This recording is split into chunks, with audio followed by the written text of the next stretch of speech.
Sky Blue days. These are Sky Blue days. The CBS and the SBA will fight to the end and lead the way. Sing out together. These are Sky Blue days. These are Sky Blue days. The CBS and the SBA will fight to the end and lead the way. Sing out together. These are Sky Blue days. These are Sky Blue days. The CBS and the SBA will fight to the end and lead the way. Sing out together. These are Sky Blue days. These are Sky Blue days. The CBS and the SBA will fight to the end and lead the way. Coventry are looking to add a second goal. It's a fine pass and a fine goal as well. George Thomas puts Coventry 2 goals up. Shipley there on with it. And Shipley deflected.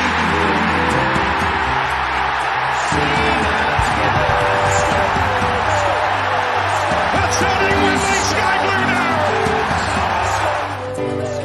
Oh, lovely nutmeg from O'Hare. That was quite brilliant. And a chance for Yekarish. He slammed it in. Sing out together.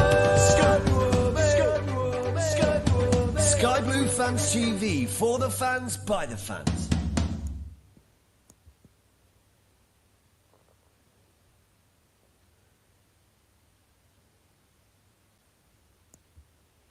Good evening, Ryan, and welcome to another edition of Sky Blue Fans TV. It's got a bit of feedback here from myself.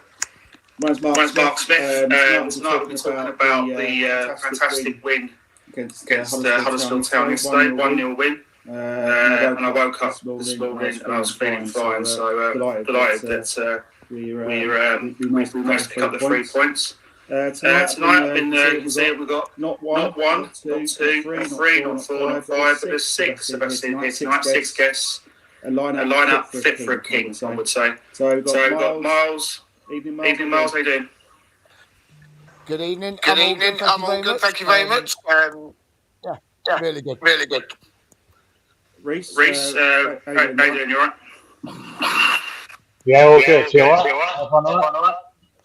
Yeah, not too bad. I might come off a sec because I can hear a lot of feedback when I'm speaking. Yeah, a bit of feedback. Okay. So you're alright then, Reece, mate? Yeah, very well. A lot better than yesterday's result. Good. And Ken Stewart's here. How are you, Ken? I'm alright. I'm still getting the feedback. Strange. Okay. No. It's coming through on Martin's, I think. Yeah, maybe. And we've got Martin Warren on as well. Good evening, Martin. Evening all. Good. All good, mate. All good. Yeah. I'm very happy with the result. Like all of us are feeling after yesterday. I've got to say. Brilliant. I think Mark's back now. Mark. Yeah, sorry about that. I think it's from Martin's end. I think Marcy, if you come off and come on again, I think it's just bad feedback because I can hear myself speak. So come off, Martin. Yeah, I'll be 1 minute. Okay, mate. Okay, no problem. No 1 second. Cheers. All right, thanks everyone for joining. Thanks everyone for listening. So yeah, we're talking about the win yesterday against Huddersfield Town. A couple of changes made from the team from Saturday's game, from the last game, shall I say. A debut for Luke McNally and Jonathan Panzo replacing Michael Rose. Him and Dabo were out through illness/injury. Miles, was you happy with the side that was put out by Robbins? Yeah, I was in a way. I know it's not a nice thing to say, but maybe it was a bit of a wake-up call to switch Dabo, to be honest with you. It probably came at the right time for him. He hasn't looked 100% fit for about 5 games now. So maybe it's done him good. And I was reading this evening that he has got another injury, unfortunately, bless him. So that's a bit of a setback for him. So, maybe it was... it just sort of freshened the back line up again. I was happy that we went to the back 3. I think that is the best way that we play football, and I think if anyone ever doubts that, I think they need to really look at the way we have got results out this season, also last season. So it was great to see us going back with that back 3. I thought McNally absolutely had a brilliant game, absolutely brilliant game. He was so calm. Everyone around me said, look, when he picks the ball up, he doesn't really run with the ball. He walks with the ball. He looks up for a pass, and he knew exactly what he wanted to do with his passing. I thought he played out of his skin, to be honest with you. Read everything. And I was just pleased to see us just go back to that formation. I thought the first half we were a bit off the pace. And for the whole 90 minutes, I don't think we got out of second gear. I don't know what you lot thought, but I thought we didn't really kick into a third or fourth or fifth gear. We sort of stayed in second gear, and I think we knew that we could win that game yesterday. And it turned out that we did, and 2 fantastic goals. So yeah, I was happy with the team news. I was happy with the formation and everything. Yeah, I mean, I'd probably gone 2 up front, but I'm not thinking how Mark Robins thinks. I know Mark Robins would have gone with the 1 up front. I'd have dispensed with the box formation. I wouldn't have started Jamie Allen. I don't feel he offers as much to the team. I like to have seen Maguire given a go, or even Godden, but I understand Godden's just come back from injury, so that you can't restart him. But maybe Maguire possibly. I would have gone 2 up front. I'd have gone for Huddersfield's throat, so to speak. But not massive surprised by the starting lineup. But going to the game, the first half, I thought the first half was just very. I thought it was a bit of an insipid display from us. But Huddersfield were good. They were dogging defence. They didn't really give us a lot of chances. We had a couple of shots from Gyökeres and Hamer, but other than that, it was pretty dour, really. Shazad, what was your thoughts on this team lineup? Would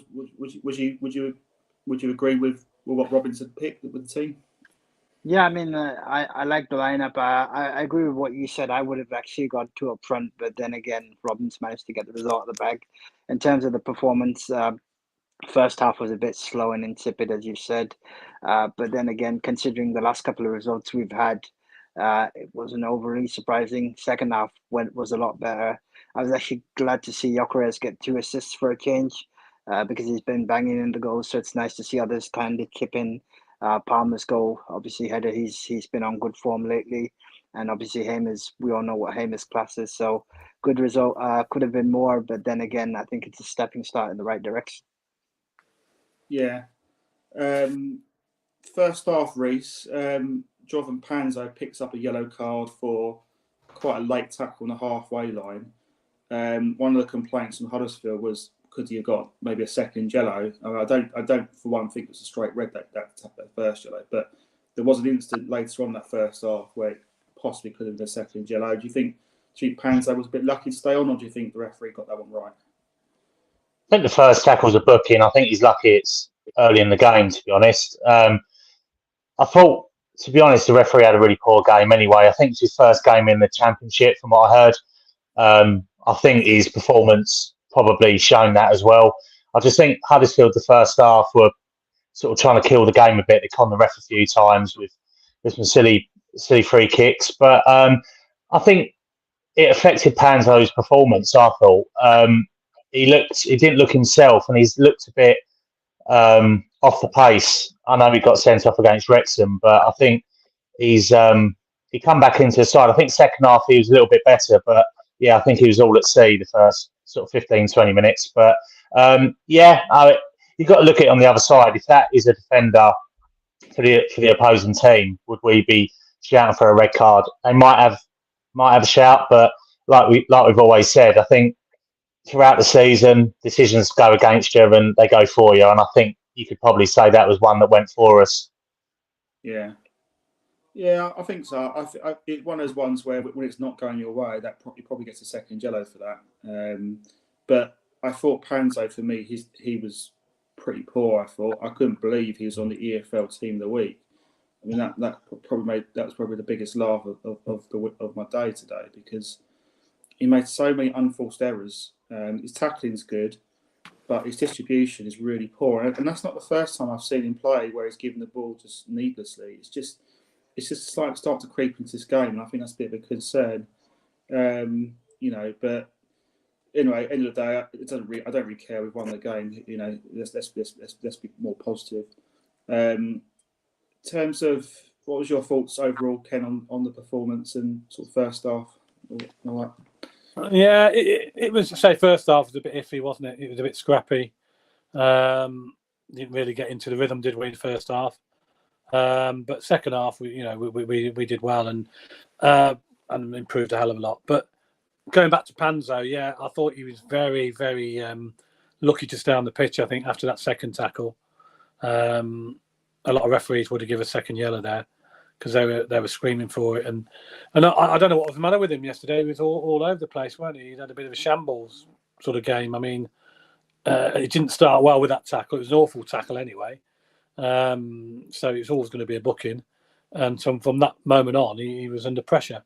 And they were playing on that, obviously, because they knew he'd been booked. So they were playing on it. And so any tackle he made, they were screaming in the referee's face to get him booked again and get him sent off. So he was under pressure. And I thought, for one minute, Robbins might bring him off at half-time. I really did. But fair play to him, he never. And he stuck by him. And it worked in our favour in the end, didn't it? Yeah, absolutely, yeah. I've got a comment here. I was trying to find it. It's not coming up on my list. I had a comment, I think Sky Blue Sam, about Mark Robinson's comments about the fans. Just wanted the opinion of everyone in the group. What did you think of his comments? You felt the fans need to get behind the team more, basically, when the chips are down and going against us. What's your thoughts on his comments? Do you think they were fair comments, or do you think they're not? Well, I think personally, he was having to go at people on social media. I think it was mainly because there's been a lot of criticism at social media. We haven't brought the right players in, and stuff like that. No, there's been no activity, if you like, in the transfer market, and I think he was having a little dig at them. I think more than the fans, sort of in the stadium, or the real fans, if you like, who know what's going on. Keyboard warriors, I think he was having to go at. The ones that think they know it all, and they probably haven't even been to a game. But you get plenty of them, and they keep telling him who they should sign, and he's no good. And you can't judge a player until you actually see him. And I thought he's made two good signings. Well, hopefully two good signings. Certainly the one we seen yesterday, the defender from Burnley, looked really good. The other one we haven't really seen yet because he only come on for a few seconds. So I trust Robbins and what he does. So it's a bit unfair for him to. I can see where it's coming from, with criticising, but I think he was having to dig at people on social media. Yeah, it was very negative, wasn't it? I mean, we were reading all week, and you think when you look at the comments about Maguire, that he hasn't played much for Preston. It's like I was saying to Will, I was saying to him in the week, I says, at the end of the day, you can be at a club too long. He even said in his interview that he's been at Preston for 5 years. It's time to move. It's time for a fresh start. And you can't. It's like any player. You can just be in one place too long, and you lose your way. You lose your mojo. I remember when I was in car sales, I lost my mojo. I couldn't sell anymore, so I got out because my head wasn't in the right place. So it's the same for a football player. I think if you're at a place too long, it doesn't work out. Why not have a move? Why not go and move and try and go somewhere else? Yes, we would all like Mark Robbins, Doug King, everyone to sign £5 million players. But it's like everyone says, in January is not the right time to buy players because everyone wants too much money for them. So they've probably done the right thing to strengthen the team. We got rid of 2 players out, we brought 4 in. So we've strengthened the squad. And when you look at the bench yesterday, it was fantastic. When you look at the bench yesterday and you read the team sheet, you've seen the bench, you went, we've got game changers. And to be honest, Matty Godden's first touch again nearly scored. Yeah. If it weren't for the keeper save, his save, Matty Godden's first touch could have scored. So these people wasn't it great to see him back? It's brilliant. Fantastic. But nobody expected that. No, but you've got to give these players chance. You've got to give them chance. I mean, I think Glenn's come up here. Let me just jump on this one for a sec, Mark. Sorry. Glenn's jumped up here and he's put, Dabo is the only right back that we've got, right wing back. Well, he's not, because we brought in Norton Cuffy. Norton Cuffy is a replacement as a right back. Eccles has come back to fitness now. He can play right back. Happy days. So these fans that are just... Yes, we all want millions and millions of pounds worth of players, but come on, get real, guys. This is Coventry City. We're just... it's just ridiculous. And whatever Mark Robbins has said, fair play to him. But you know what? We'll still be going, won't we? So... Absolutely. I think the real fans will still be there. Yeah, the ones that know what's going on, and the ones that want to make their judgments from their living room, if you like, without actually going to any game, and let them carry on. But I take no notice of them, to be honest.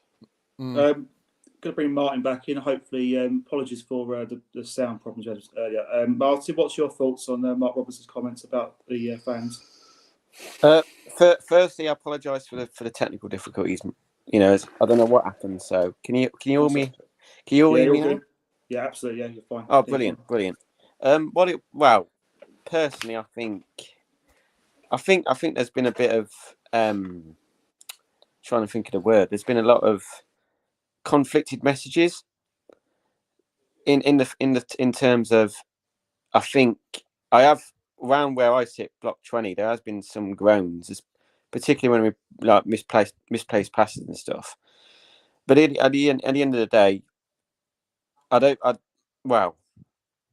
think he's. I think he's more referring to the previous matches, say Wrexham possibly.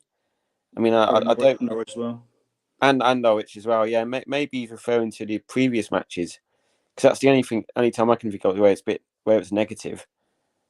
And interestingly enough, a friend who sits next to me, he knows who he is. Before Christmas, he was whispering in my ear saying that he felt the atmosphere had changed from last season, which is interesting. An interesting point. He doesn't come up very much often now, but when he was using my friend's season ticket, he sort of said that to me, because he was there last season for most of the matches. So. Yeah, I think it's just the fact that as you say, we've had a couple of, we've conceded 8 goals in one game. Yeah. 4 against Wrexham, 4 against Norwich. Okay, in fairness, in both of them games we did compete. It's not we haven't competed. It's 4-3, 3-2 against Norwich, and obviously Norwich ran out and won. But I think what's been frustrating for a lot of fans, and me included, is the mistakes we're making at back has been really poor. No, it's basic stuff. I know we played Norwich recently, but to be 3-0 down with less than 20 minutes gone is not good enough. No. I know what he's saying, but it's down to the players. They've got to perform. And they haven't performed. But that's I think it's time to stop. Me included, stop talking negative and look forward. I thought yes, there was a massive win. Because I don't think personally we're going to be in a dogfight this season. I was a bit worried after Norwich. I thought, when we're going to get our next win from. But I think this game yesterday came at the perfect time, this sort of bonus home game, because, after this game, you've got, in theory, 3 reasonably tough games. You've got West Brom, Luton, Millwall, all teams all above us in the league. They're all around the playoffs. So it was so important to get that win. But I think in fairness to the fans yesterday, I thought first half we didn't really boo the team off. It was, I think there was a bit of frustration, but you've got to be patient in games like that. All it takes, as you saw in the second half, is one opportunity. It's a goal, and what a goal it was from Hamer Reese. You know, it was a typical Hamer goal, wasn't it? I mean, he scored a similar goal like that against Stoke City in the season. I remember just getting the ball from wide on the left, you know, skipping past a couple of players and then unstoppable shot in the far corner. It was a great goal, wasn't it? Yeah, it was. I think that's what Hamer brings to this side. He's got that little bit about him, the extra quality that we need. Just to go back on what you were saying before I talk about that, I think with the fans now, we all need to get behind them because Duck King has finally taken over. You know, he's got the extra 15% now, so he's got the 100% takeover. I think we've always had that moan about Sisu. I definitely have anyway. You know, I've always moaned about Sisu, can't stand them, and to know that they've left our club now is like the biggest celebration all of us fans could ask for. I mean, Doug King's obviously got to prove himself and to the fans what he's going to bring to the table. But I would think even if Mickey Mouse come and bought us, I'll be happier than having Sisu involved. So I think all as fans now, we need to get behind them. Robbins is going to get that extra lease of life now. You know, we've heard him a few times this season where he's been really frustrated. You can look at his body language; he's really fed up. I think now this is a new beginning, new era. So it's been a tough season so far for us all as fans, as players. We've had issues with the pitch, and I think now all of us need to get behind them. And like you say, with all the negativity, I think now we've just got to appreciate that the future is looking brighter than what it did a week ago, a month ago. So I can understand the signings. Like Miles said, McNally was, you know, he looks a very, very good player. I'd like to see where we're at with him at the end of the season. If Burnley look like they're going to go up, I know he's only played one game, but you can see that class that he brought, that stability, and also the signings is a positive thing because it keeps all the other players on their toes. You know, you've got players like Rose and Dabo who are playing for their futures. You've got Matty Godden who's now coming back, and I just think looking at the squad now, we look like we're in a lot better position than we were a few weeks ago. I thought McNally was absolutely top draw yesterday. He looked like a defender who played over. I said it on Twitter at the time, but he looked like he played over 300 games in his career. He was that good, and he never missed anything. You know, he looked very composed with Doyle, and I think that's the main difference. You know, it gave everyone a lot of confidence, and you know, he Burnley didn't spend £2 million for him for no reason. You know, you can see there's a player there.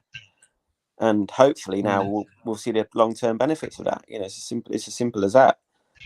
I honestly think he's a top draw defender. I don't think Rose will dabble. Well, I don't think Rose will be in for a long time. I know he's got a throat infection apparently, but I can't see how I can change that now. In all honesty, I think the only player I'd possibly think of dropping would be Panto, but that's just my. Oh opinion. yeah. Definitely. But go back to McNally. I see. So he didn't have a lot to do yesterday, but what he did do very well. I remember they had a free kick in the first half, I think on the wide left, and he managed to hook it clear for a throw in. But if he hadn't got in that position correctly, it was a certain goal for their attacker. I think it was Jordan Rhodes or something like that. Mm-hmm. And it's those you forget about things like that in a game. But it's little things like that where if you get yourself in the right position, this is where we've missed Fad so much. And I'm so pleased that after last week at Norwich, and I was saying we were crying out for a defender, we were crying out for an attacker, a striker, and we got those. And McNally for me fits the bill perfectly. He looks at home. I think he will be tested. He'll be no doubt he'll be tested on Friday at West Brom. But from the glimpse I saw of him yesterday, I think we've got a real player there. I think he's definitely looks a quality signing. He looks assured. He looks confident. He doesn't seem to panic under pressure. And yeah, I mean, I think that's credit to Mark Robbins, credit to Dean Austin and the whole team. He looks an excellent sign. I guess hopefully there's more to come from him because he does look the defender we needed because we've been shipping goals left, right, and centre, and I thought he was brilliant. I also noticed one other thing yesterday, which I don't which I don't think's happened this season. I don't think we played out from the back once. You know, in terms of Ben Wilson with the goal kicks. And now every time we seem to do that before McNally, well, we used to be a cock up and a certain goal, but you know, he was quite very good yesterday. I thought, you know, there's one corner he claimed, which again wouldn't have happened a few weeks ago, and I think he gave everyone a lot of confidence. Like I say, Yeah. you know, I've got to give Ben Wilson some credit yesterday. I know I've been fairly critical of him on previous shows, but in fairness to him, when we got that second goal, if you remember that second goal, Huddersfield had an attack pretty much straight from the kickoff, and he made a decent save to get, you know, for a corner. So I just want to put on the record, I thought Ben Wilson. I'm not a massive fan of his, but I'll give him credit where credit's due. I thought he played well yesterday. Didn't have a lot to do, obviously, but the saves he made were important because it you know, kept them out. So I think he needs to be added. He needs to be given credit as well for his performance. Yeah. What's Shazad? Who impressed you yesterday from our team? I think you guys have kind of touched upon. I was really impressed with McNally, what he did in his first game, even though he didn't have a lot to do. Obviously, glad to see that Hamer got his goal. Hamer's always got that bit of quality, and you can never underestimate that type of quality with our lineup, because obviously strength of depth has been an issue. And then just generally, like I said at the start, Gyökeres getting the 2 assists and setting up Palmer and Hamer. I mean, generally going back to the point that you made at the start, I think in terms of the fans, I think most fans have been quite respectful and understanding of what Robins has had to do with a limited budget. Obviously, with Sisu not giving him much, but I think we'll see under Doug King what he can do, because there's only so much you can do with a limited budget. So I think the future's bright. I mean, even I was at the Burnley game a few weeks back, and I don't think, yes, we lost 1-0, but I don't think we had a bad game. It was just that we didn't convert the chances we had. I know Gyökeres had a few, Palmer had a few, but on another day, if we'd have taken them, we could have easily won that or even drawn it.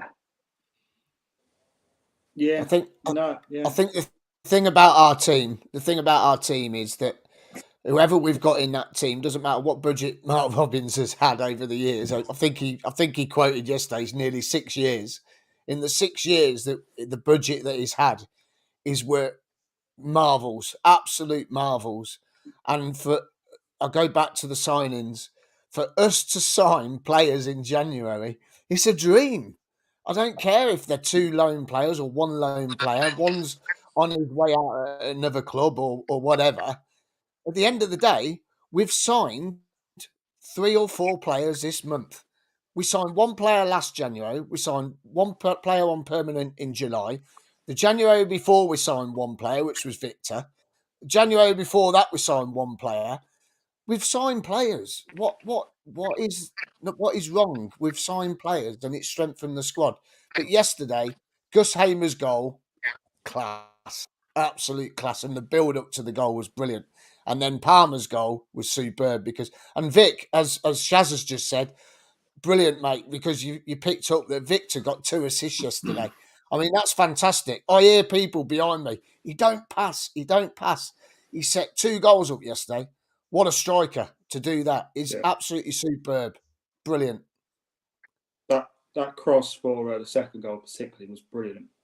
The way it stood it up, and it was like, here you go, Palmer, head it in, mate. You know, head it in, power it, and he did. And that was class. And I think this is a game yesterday. I mean, we're going to talk about it probably more details as the show goes on about Victor Gyökeres, but it just shows how important a player he is for our football club. And it's not just the goals he scores. You know, it's the work, it's the play that it's playing the back to goal play as well. You know, doing the donkey work. He's a master craftsman at, you know, giving the defender torrid time. You know, he also wins fouls as well. He brings players in the game. He's a massive focal point in our team. And in my opinion, we cannot afford to sell him in January.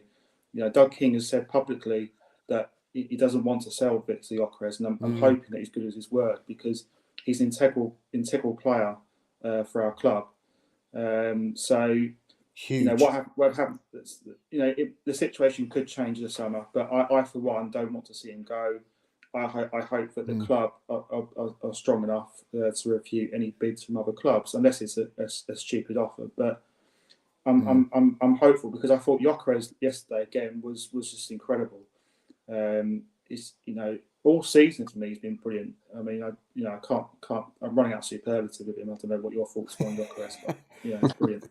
The thing is with Gyökeres, I read their manager's statement today, and he said he had us on the ropes or on the rails or something, and he kept Victor quiet. Well, you didn't keep Victor quiet because he made 2 assists. So Yeah, what you're talking about? You've had him there, and like you've just said there, Mark, he runs teams ragged. He gets out wide. He comes inside. He was even at the back yesterday defending. That's what he brought to the team yesterday, and that's what we have. And I mean, there are rumours flying around. I won't say what they are, but there are rumours that someone is sniffing around him. But I don't think he'll go. I think maybe tomorrow, 5 o'clock, we'll see him at the desk, pen and paper, sign an extended contract. You've got to build the team around Vic, Hamer, Ben Sheaf. That's what you got to build the team around, because they're just influential, the 3 of them. Fantastic players. I think if CC was still running the club right now, I think we probably could lose him, if I have to be honest. Doug King's down in charge. We don't have any debt, so we're not under pressure to sell now. So unless we get a crazy offer for him, I say don't sell. That's my view. Doug King has said that publicly on interviews.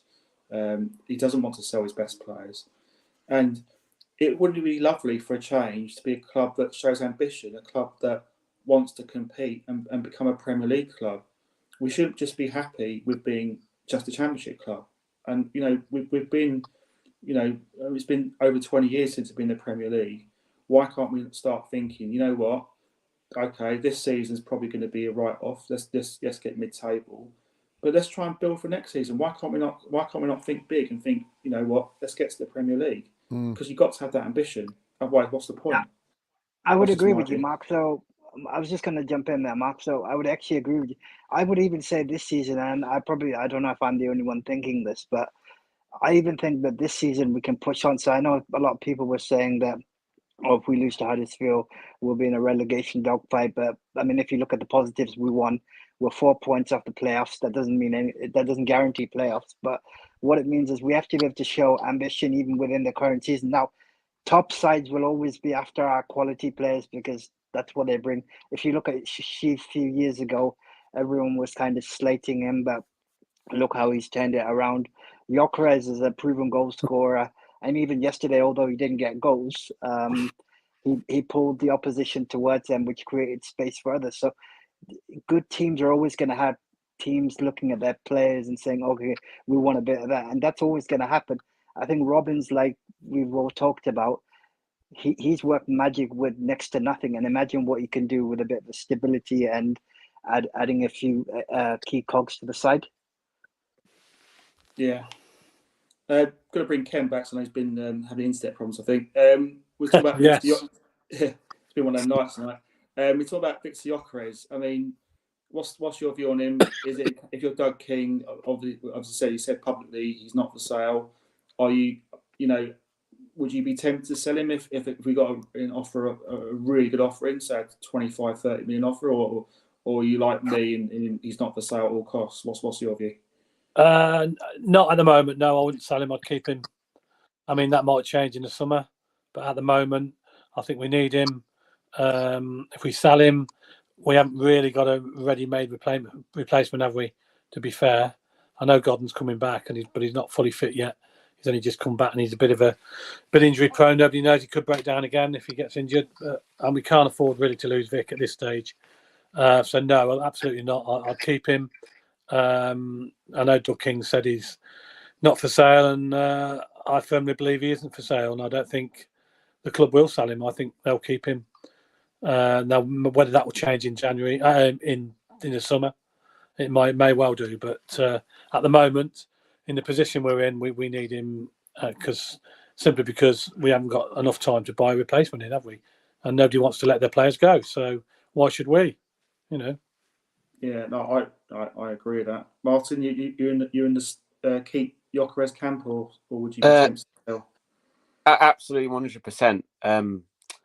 As was happening previous Januaries, the only one I can think of is you never sell your top goal scorer, and B, it's happened before when we sold Jukovic to Middlesbrough. He was top goal scorer. We didn't have time to replace him. We ended up with someone like Alex Nimley from Man City. So there's the warning. You don't sell your top goal scorer, as far as I'm concerned, regardless of how much money the club would offer you, and you keep him until the summer. It's as simple as that. Yeah, and his value is only going to go up, isn't it? It's not absolutely going to go low. Yeah. It's going to go up, so it's beneficial. It's a no-brainer, really. You've got to keep him. And if you do sell him in the summer, you probably get more. And he was absolutely. Sorry, go on. How long's he got left of his contract? Is it 18 months? 18 months. Yeah. Yeah. And he was absolute man mountain yesterday. He was by far the Vic of old. He was absolutely superb, and he deserved the goal. I mean, I know he had 2 assists, but he deserved the goal for his efforts alone. And no, I swear to you now, he's probably the best striker best all-round striker I've seen here in a very long time. Yeah. I agree 100%. I think, Reece, are you the same camp as myself, Martin, and all of us, or are you kind of thinking if it get a good offer in, say tomorrow or Tuesday, 35 million, 30 million, whatever, are you tempted to sell or not? No chance. Absolutely no chance. He's got to stay. Agree with Miles. I would give him a new contract, and I would probably say I think it's realistic that Vic is outgrowing us in his head as well, and I think he'll end up going in the summer. But if I was Robbins, I would sit him down and say, right, new contract, keep him happy. If right offer comes in the summer, we'll let you go, because then, like you say, it gives us the time to replace him, because the teams that want him at the moment are the bottom half of the Premier League, who are panic buying. They're looking for someone to score them goals, and they're trying to rush them in. I think in the summer he'll probably have a choice of a few clubs, and we will have plenty of time. Or even now, if we start the recruitment process now, thinking that we're going to replace him in the summer, then it gives us time to find the right replacement as well. So yeah, definitely not now. We have in the past, haven't we, sold the likes of Maddison. So yeah, I would keep him 100%, and just to keep him happy as well. If you give him a new contract, it ups his value as well. Because if we tie him down to say another 2-year contract, then if the Premier League clubs are serious about him, then they've got to pay. So we win all round. We get money that we can reinvest. Not just a striker, but we could probably rebuild a whole squad around the money we could get for him. And he's happy because he gets his move, and someone gets a good all-round striker. So that's what I would do. Yeah, it's almost like Selvin Elvis and buying the Beatles, isn't it? Kind of mentality. You want to get a good fee for him, and then you can strengthen other positions. I guess that's the only slight concern. I mean, just looking at it from the other point of view, is if he stays until the summer, he's got 12 months left. Okay, so he's got 18 months now. He'll have 12 months by June. So for me, it makes sense to try and offer him a contract. Maybe if a clause is in place, then he's in free to speak to that club. There should be some kind of agreement, and then we could try and get more money for him. I think that's if I'm Doug King right now, that's possibly something I would be thinking about. Obviously, Doug King will and Mark Robbins will have their own plans on that. But I think what we don't want is a scenario like Diaz, for example, at Blackburn, where I think he could be going to Villarreal for free. And that would be a massive shame if, for example, we don't go down offering Vic a contract route, and we let his contract go down, and then he could walk away for nothing. And that would be possibly the worst scenario of all, really. Can't afford to do that. Let's kind of move on from that, change the subject back to the game. Casey Palmer, I mean, I've been quite impressed with him yesterday. Martin, what was your views on Casey Palmer? I thought he was good. He was absolutely brilliant yet again, and I've said it time and time again, but ever since I watched him at Sunderland on the opening day of the season, I thought to myself, he's an absolutely superb player, and I still don't know how Nigel Pearson never got the best of him in Bristol City. He looks like he's enjoying his football here, and he looks like he's enjoying the whole environment around the club. You know, he's working with essentially he's come into a football club on a fresh start essentially, and I think we've seen the benefits of it. I think the other thing as well. I think he suits the formation we play with that one up front because he's a big physical presence as well. I think he does provide good support for Gyökeres. I think he's got that side to his game. My only slight frustration with Palmer for me is sometimes his final pass can be a bit lets him down a bit. But then again, I could say the same about even with Callum O'Hare. I don't think he's necessarily perfect, but I think definitely he's been since O'Hare's been injured. I've been quite impressed with Palmer. Sorry, I think he's starting to score goals as well. And this is why I said at the start I'd rather have gone to up front yesterday because I don't know, Jamie Allen for me, I just don't know what he offers to the team. Yes, he works hard and all that, but that's the minimum I expect from a footballer. You need more than that. I don't know. I'm just not a fan of him. I just don't think he offers anything for the team. I mean, I'm not being disrespectful, but I think Jamie Allen might be another player that maybe the Championship's a big step up for him. And, you know, maybe this is he's come to his natural conclusion here. I mean, I don't know. He's captain, so he must like him. Yeah, but that's I don't see how he's going to get. I don't think he'll be here next season. To be honest, I'm not sure what's his contract situation. Alan Miles, is he out of contract? I don't know. Or is he still in? I think he's still under contract. I think if anyone knows that. Yeah, I think he's got another year. Yeah, he's still. I think he's. Yeah, but I mean, for me, Alan, I'm surprised he's captain. To be honest with you, because I don't think he's vocal enough. Will and I sit there and Singers Corner, and we always say that we don't think he's vocal enough. It probably could be given to someone else who's a little bit vocal. But can I just touch on Casey Palmer? I think Casey Palmer, since O'Hare's got injured, we said early on in the season when we signed Casey Palmer that we've never had an option where you used O'Hare when O'Hare's fit. Remember when we were talking about him saying that it's such a good option that we've got Casey because O'Hare played every game last season apart from one, I think, which was a cup game. And we were relying on him so much. And it's such a shame what's happened to O'Hare. I still can't get over it, to be honest with you. It's just killing me that he's not playing. Yeah. Casey Palmer has just come in and he's took it by the scruff of the neck. And how the ball sticks to his feet.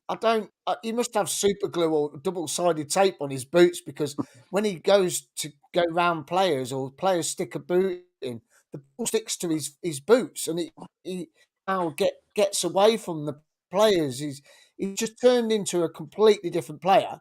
And I'm confused that he's not taking the direct free kicks because he's scored our first one in 2 years against Wrexham and he's not taken one since. I'm absolutely confused about that one, but what a player. And Bristol City, they must be kicking themselves. Nigel Pearson must be absolutely kicking himself. Whatever Adrian Robbins are doing with Casey, it's working. He must feel so happy at our club. It must be that good for a player that fell out of favour at a real good Championship side, well-established Championship side that you would think would push for playoffs every year, and they've let him go, and he's come to us. He's a breath of fresh air. The guy's brilliant. I absolutely love him. And his attitude is just superb. Really is. He gets stuck in at everything. And he's a really nice brilliant guy as well, isn't he? He's a really nice guy to speak to as well. I mean, we've spoken to him, haven't we, Miles, as well? And he's really nice, and he's got a lot of time for the fans. Lovely guy, yeah.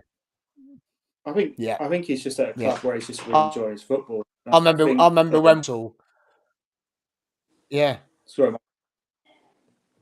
Oh, you still there, Miles? Yeah, when we interviewed him in Warsaw, I said, "Are you going to become a fan's favourite?" And he said, "I don't know." Well, he certainly has because he's showed all the fans how good he can be. And do you know what? He can better. He can be better. He really can. He's brilliant. I love him. I think he's ace. Not as good as O'Hare, but he's great. But I think that's credit to Robbins and Adi and Dennis Lawrence for that because he came and he left Bristol City, and Bristol City fans were like, we're quite happy to see the back of him. He's come to us, and he's definitely a much better player. But he's not the first player that Robbins and Aid have improved. We've spoken about the man tonight, Gyökeres.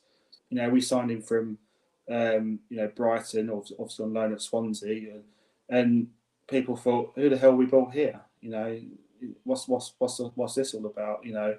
And the rest is history. So it's credit to the management staff as well, because they're getting the best out of these players. So I think they deserve credit as well. So yeah, no, I mean 3 points. So 4 points off the playoffs, Shazad. Have we got a chance at playoffs, or is that wishful thinking? I'm always going to stay positive and say that as long as we perform as well like we did yesterday and over the last couple of games when we have won, I'll stay positive. It might be a step too far, but you never know unless you try and back the team. So I'll stay positive and see what happens. Yeah. So next 3 games, Reece: West Brom, Luton at home, Millwall at home. How many points do you think we can get from them 3 games? Well, it's a tough one. I think it will test the team for sure. I think I'd be happy with 6 points there. I would be really happy with 6 points. We owe Millwall 1 anyway for the start of the season.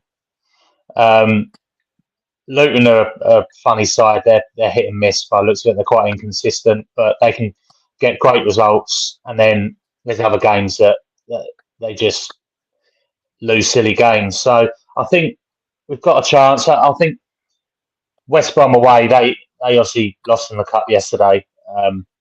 Hopefully that's not their confidence a bit, but be a good day out, or evening out, shall I say. And if we can get a draw there, I'll be really happy with that. But yeah, we'll see. It's hard because we could, on our day, we can beat anybody, but also like the Championship, it's mad, ain't it? Anybody can beat anybody. If you're not at 90, 100% every game, you're going to get found out. So I think just want to touch on quickly yesterday. I think the performance itself, like Miles said, I think we weren't really troubled at the back, to be honest. I think it was our defending, like the way we were positioned. I think the way we defended from the back, even up the top as well with Vic, he's always a good high press. But I think Sheaf as well. I don't think Sheaf gets spoken about enough, to be honest, because everything, the break-up play, and it's nice to see him get a little bit more forward as well, because it seems in the past that he's always had that discipline of staying deep. But the best we've seen from him, I think I said last year that I like to see Sheaf in a more advanced role. But seeing him being able to bring the ball forward, because what he was like in the past, he was, I think, lack of confidence. He was always sideways and backwards passing. But seeing him full of confidence now and taking the ball with him, and I think he put a nice little layoff into Vic for Palmer's goal. I think it would be nice to get Sheaf more higher up the pitch because of the creativity and what he brings as well. Yeah. And also, I think I'd add Hamer to that as well with his tracking back, because there were times yesterday where, we lauded him for the goal and that, but also his defensive play. I think, to be honest with you, Hamer and Sheaf have both been fantastic this season. They've been really, really good. I think the only game I felt the game passed them by was Norwich last week. I thought Norwich were different gravy that game. The way they just passed their way through us like knife through butter, like we wasn't there. That's the only game I could say recently I'd be a little bit critical about midfielders, but on the whole, the problem is though, Mark, is against Norwich. I think they had an extra man in midfield, and to be honest, Sheaf and Hamer are all over the pitch as they usually are. But this is where you were talking about Jamie Allen earlier. I think he is. I've got to say he has improved massively from last year, but he's still not good enough, in my opinion. I think he's definitely maximised his potential with us, but I don't think he is quite good enough. He like you said, Mark, as well. He doesn't bring enough creativity. I know he's tipped in with a few goals, but it's his final. It seems like his thinking is half a second behind Chief, Hamer, Palmer. Even when O'Hare's playing, he doesn't seem to be always on the same wavelength.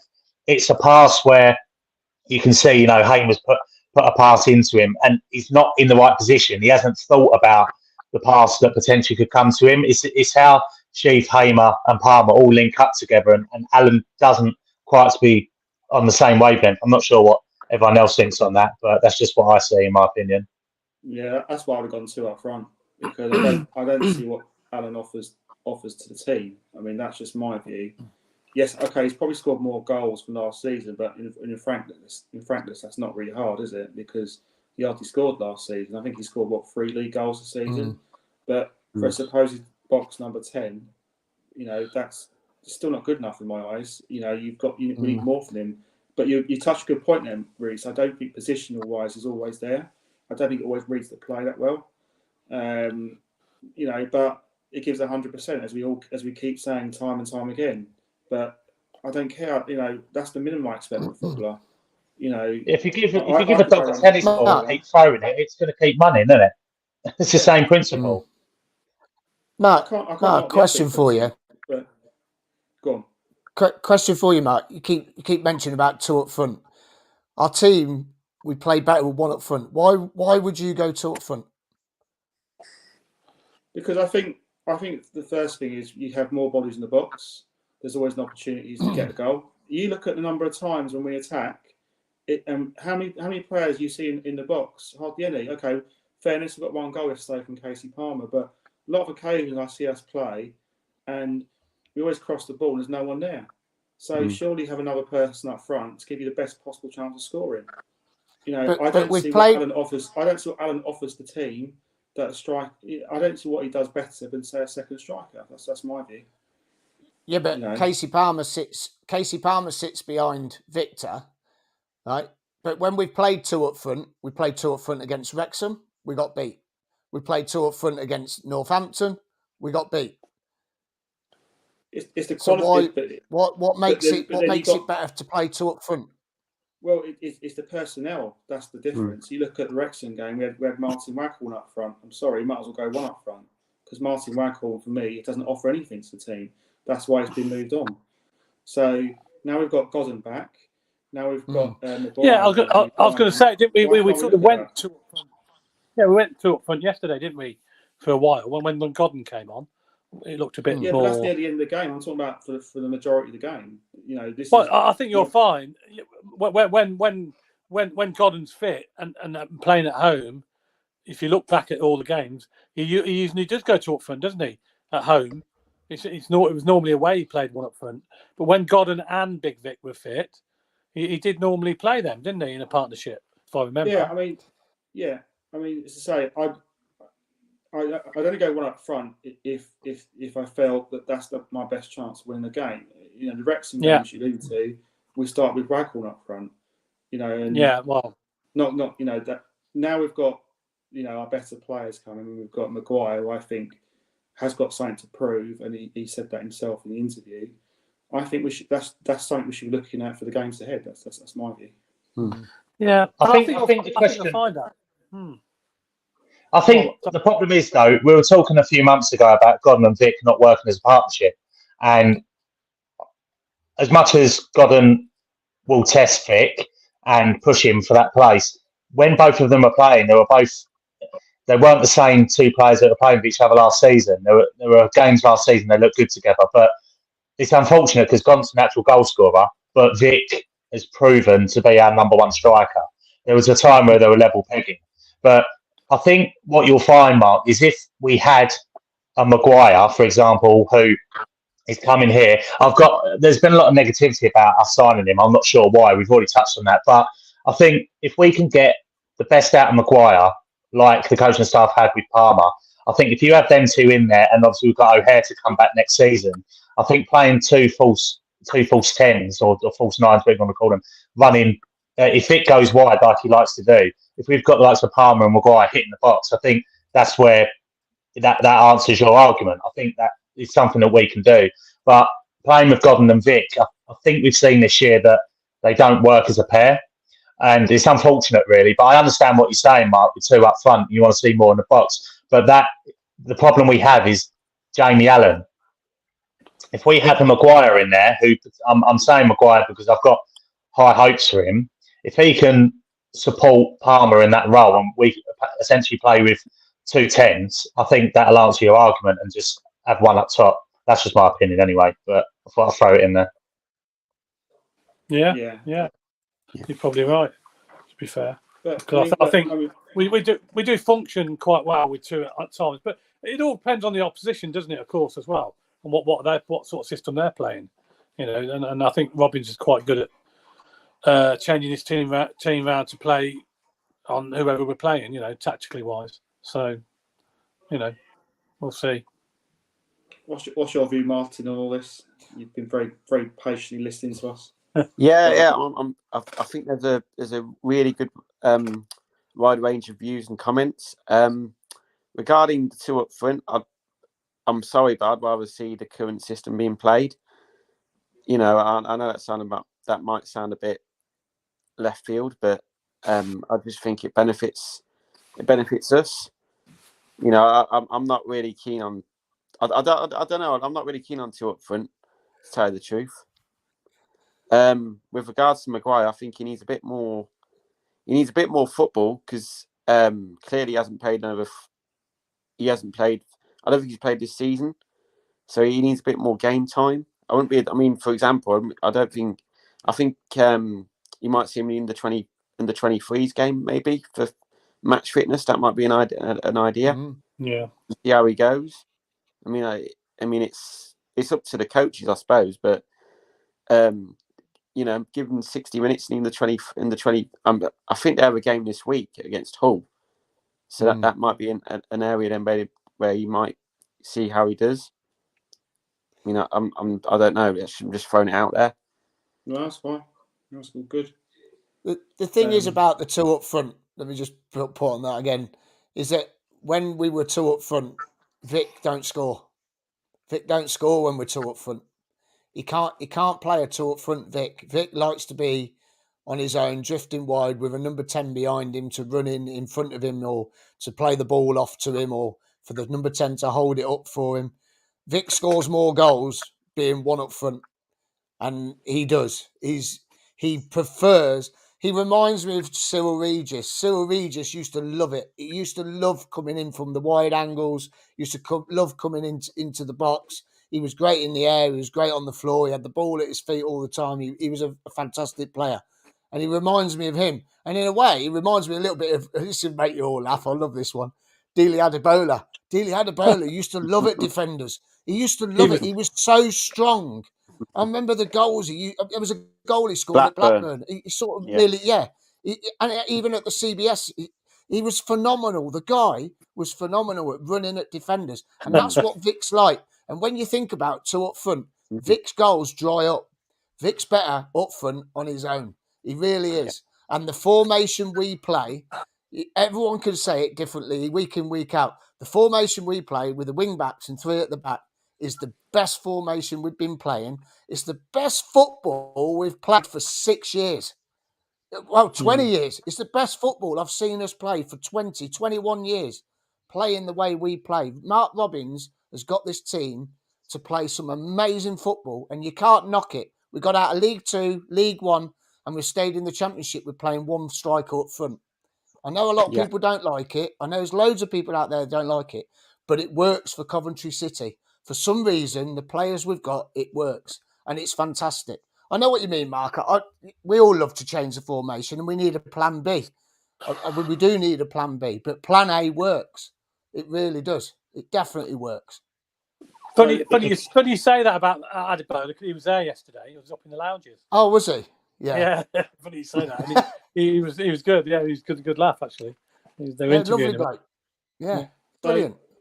So okay, I take your point. It's fine, but I would say I'm gonna answer this one back. So, does Alan start for you because of the system we played in? Is that the reason why he's in the team, in your opinion? No, Alan's in the team because of his experience. He's probably, him and McFadzean are the most experienced players in our team. And that's probably why he plays him. But don't forget, he's playing him because we've got injuries. The squad's that thin. As we know, we've got 20 players because O'Hare's been out. But now we've got 23 players. So we've had no choice but to play Allen, because of all the injuries. We had no choice but to play Eccles at right wing back because Dabo was injured. And that's where Eccles would probably play. Or I'd like to Eccles would see drop Eccles back. in there. Hamer pushed forward a little bit. So we've had no choice but to play Allen. I like Allen. The only downside for Allen for me is he won't go further than the 18-yard box. O'Hare, when he plays, you watch O'Hare when he plays, he runs and he goes into the box, he goes to the byline. Allen stops and you're like, what you doing? Keep going. Keep the push, keep the high press on. And he doesn't. And then you watch Casey Palmer now and Big Vic, they put the high press on, Allen stays back. It's like he's scared to commit because he doesn't want to lose out. Like you said, he doesn't read the game as much as the others. Maybe that's why, because he doesn't trust himself to go that one step forward. That's the only downside of Allen. As Reece was saying, I think he's really improved this season. He's been phenomenal, I think. And the amount of goals he's scored. He's weighing in with a few goals as well. Yeah, he's weighed in with a few goals that we wouldn't have got. We wouldn't have got those goals if he weren't in there. But we've had no choice but to play Allen. We've had no choice because of the size of the squad. True. Yeah, you make a good case for that. I think before we've had the new signings, obviously, I think it's probably the best team that we could have played. I don't think, I think we're all in agreement that Waghorn, for example, wouldn't be good enough to get into the first 11. So I think it's a fair point. I'm just thinking from like yesterday, I would have gone 2 up front, but I do understand what you're saying. I completely get the reasoning. And at the end of the day, we've won the game, and that's great. And I think let's looking ahead of the table. I think we're in a position now with 38 points. Looking glass half empty, 12 points off 12 points off the bottom 3. So we shouldn't even think about relegation now. But on the positive side, we're 4 points of the playoffs. And you look at the next 3 games. If we can get, I think we're capable of getting 3 points to West Brom. I feel we can nick a 1-0 there. And then Luton is not a team we usually get a lot of joy against. But imagine if we can win that game and maybe we could get 7 points. I think we're good enough to take 7 points in the next 3 games. And when that changed the season, because as you know, the Championship is a very, very open season this year.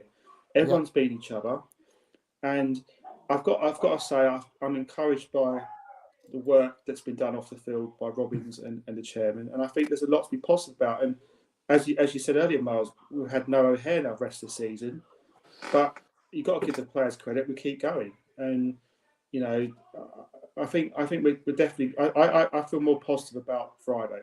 I'm telling you now. I think we can go to West Brom. I think we can get a result there. I don't know what your thoughts are. No, I absolutely agree. I think West Brom. I think it's going to be a tough game, granted. But at the end of the day, if we can nick a 1-0 there, I'll take that any day of the week. If we can take a 1-0 now, happy days. Because I think they're a different team. I think they're a different team under Carlos Carbahan rather than Steve Bruce.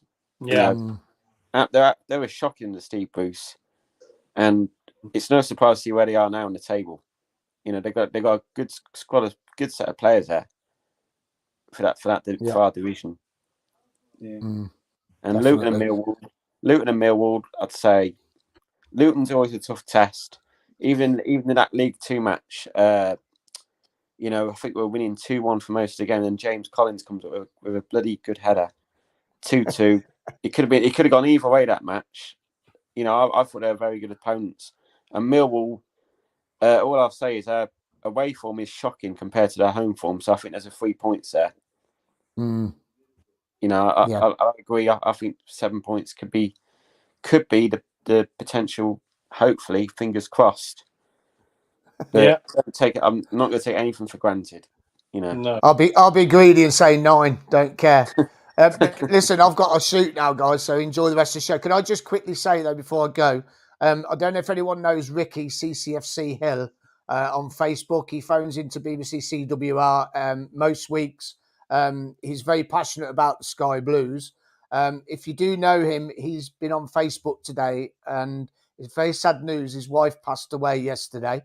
So our thoughts go out to you, Ricky CCFC Hill. Our thoughts go out to you, mate. And he's got a fundraising page going to raise some money to hopefully give her the send-off that she deserves. He has been really struggling the last 3 or 4 years. He raises lots of money for Zoe's place. He does bike rides and everything. So if anyone can search him on Facebook, please, and if you could give something to for his wife's send-off, that would be great. And he's such a lovely chap. He's been on live with us down at Dillon's. I've interviewed him. He's a great guy. He loves BBC CWR and he follows Sky Blue Fans TV. So our thoughts go out to you, Ricky, and your family, mate, and I hope you're all okay. And if you can give to his donation page, please do. You'll find him on Facebook. Ricky CCFC Hill is on Facebook, and if you could help out, that would be great. But listen, guys, I've got to shoot. I'll see you all Thursday. See you soon. Yeah. Ta-ra. Miles, thanks, mate. Cheers. Mate. See you in a bit. See that, Miles. Ta-ra. Yeah. See you later. We'll post it on our social media channels as well about Ricky. Yeah, we'll post that on. He's a nice bloke. I have met him as well myself down at Dillon's. So our condolences to him and his family as well. Yeah. Points wise, I think 9 points, Mark. 9.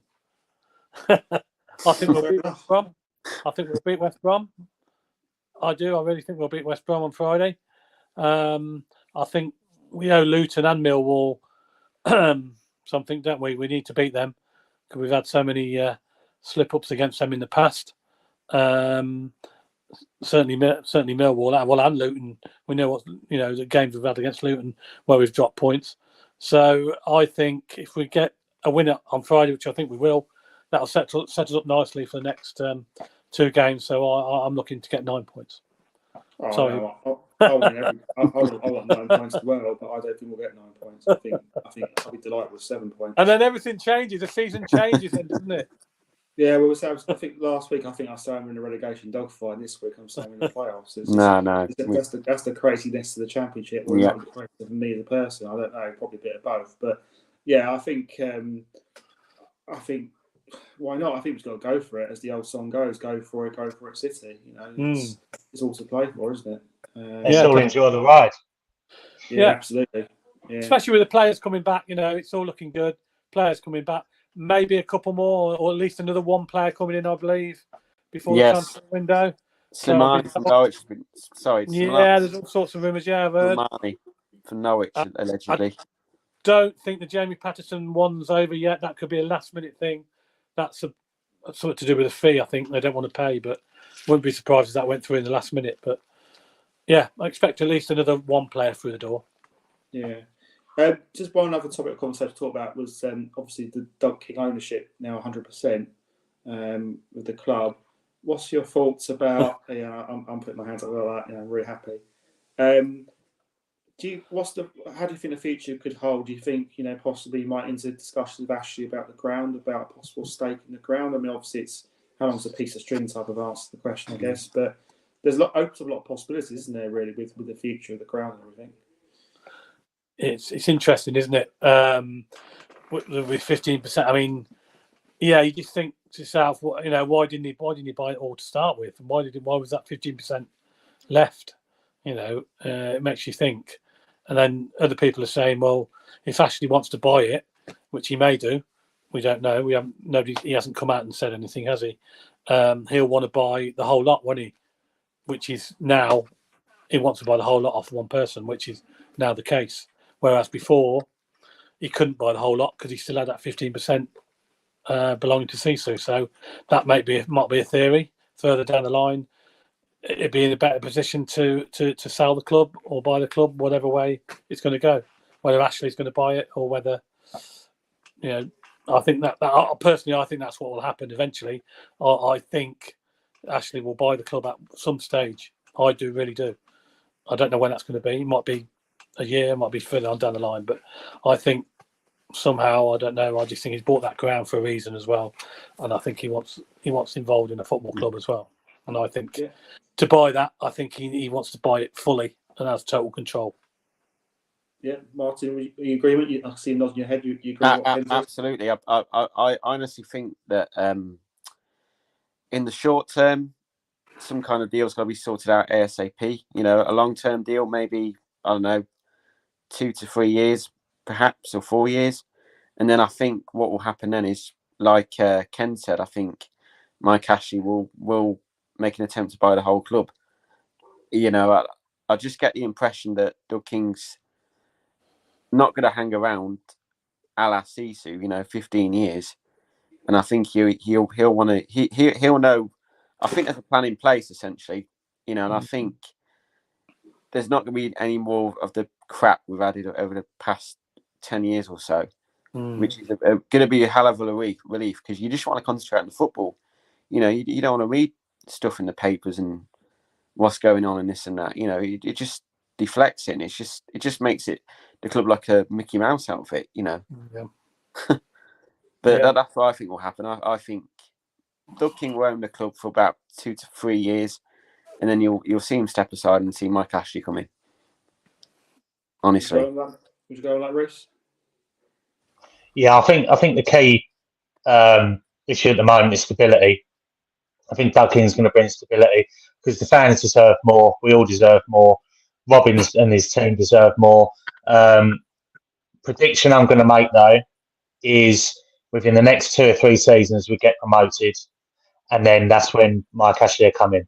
And then Doug King has started something good. He's going to make a profit, which I have not got a problem with. And then Mike Ashley comes in and takes us to the next level. And I don't normally make bold predictions like that, but that's what I'm making. That's how optimistic I am now. Stacey have gone. I'm a changed man. I tend to agree with you there, mate. I really do. I really think Ashley will be the new owner of the football club at some stage in the near future. Well, I was end up like me predicting draws all the time. I think I like the positivity there. That's my prediction. I think whatever happens, I think the future's a lot brighter now under Doug King. I think we can. Obviously we were singing in the singers' corner about Doug King. Wake up this morning feeling fine, and I thought I'd put a Twitter post on that as well just to get the positivity going. It's a new song. There was a new song going on, weren't there? Yeah. Yeah, and I wasn't in singers' corner. I was in the other stand yesterday because I could hear it. Yes, he's a good friend of mine, and I could hear the song, but I couldn't make out the words. I could see it was like something, I just couldn't make it out. So I was very, very, very happy that I was able to see the comments of the words of the song, shall I say, on social media. So, but it's good. In all seriousness, it's good to see the fans behind Doug King. I think it's positive. I think his brother appreciated it, Mark. Will King on Twitter. I think he's seen the video, and he's seen the what's happened, and I think he fully knows what's happened here. Since Doug King's came in. Yeah. No, I think it's all positive, and I think it's great that Cecil have gone because I think now we're not in a situation where we're having to sell players and Mark Robbins only gets 25% of the transfer fund and all this. It's we've got debt to clear, and it's all positive news really. It's all good.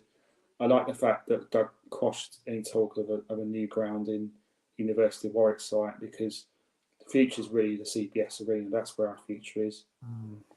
I think Ashley's got a lot of work to do, and a lot of people commenting on social media about aspects of the ground where there's kind of like leakages from the roof, and people, have got bird.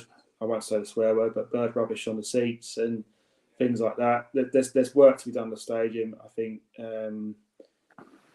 there's lots of things we need to spend money on, but I think on the footballing side, I think it looks a lot positive now. I think if we are going to sell a player like a Gyökeres that we discussed tonight, Robin should get 100% of that money to reinvest into the team. So that's a positive. But even more, I even hope that we don't sell Gyökeres. That's just my view. I don't want to see him go because I want our club to be ambitious for a change. I don't want us to be happy just to be in a mid-table championship club. Yeah. Why should we be happy with that? I'm used to seeing us playing. I know it's over 20 years ago now, but I grew up watching my team in the Premier League. Fighting it out with the big boys, beating clubs like Man United, beating Arsenal, beating Tottenham last game of the season, and things like that. That's what I grew up seeing, and I want to see them days back. We all do. So I think hopefully that change of ownership means a mentality shift as well. That we want to show a bit of ambition, and that we want to be a club that's going to go back to the promised land, because we can do it. Absolutely. Okay, the Championship this season, probably Burnley are the outstanding side, but even Sheffield United, we beat them. And they're quite a few points clear. So we can compete with the big boys in this league. Yeah. Just need a bit of help from those at the top, and hopefully now with Doug King in charge, that things can move in the right direction. He can give the support to Mark Robbins that he needs. And Mark Robbins has been, as we all know, is a legend to the club, and he always will be a legend to the club. Whatever he does now, he's a legend. But he now is in a position for the first time where potentially he might have a bit more money at his disposal, and we can get the players that we need to get us back to where we deserve to be at the top. So, fingers crossed. What I did like, though, is King's statement.